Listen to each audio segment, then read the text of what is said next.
அஸ்ஸலாமு அலைக்கும். எனக்கு வேலையெல்லாம் முடிஞ்சதும் கொஞ்சம் ஃப்ரீயா இருந்தேன். சரி, இந்த நேரத்துல சின்ன சின்ன வேலைகளை முடிச்சிடலாம்னு கிச்சனுக்கு வந்துட்டேன். ஃபர்ஸ்ட் மிளகுத்தூள் அரைக்க ஸ்டார்ட் பண்ணிட்டேன். நல்லா சூடான ஃபேன்ல போட்டு தான் மிளக வறுக்கணும்.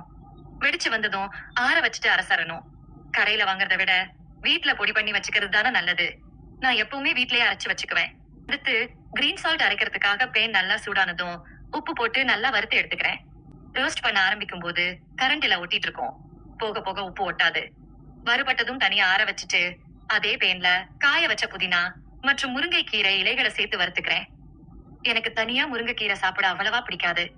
ஆனா இதுல சத்துக்கள் ரொம்ப அதிகம்னு தெரியும். அதனால தினமும் நம்ம சமையல்ல பயன்படுத்துற உப்போடவே இத சேர்த்து அரைச்சுக்கிறேன்.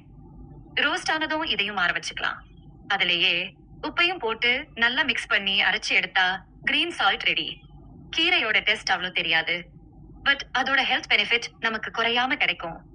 இந்த வீடியோ உங்களுக்கு ரொம்ப உதவியா இருக்கும்னு நம்புறேன். மறக்காம நம்ம பேஜை ஃபாலோ பண்ணுங்க. அப்போதான் நான் போடுற அடுத்த வீடியோஸ் உங்களுக்கு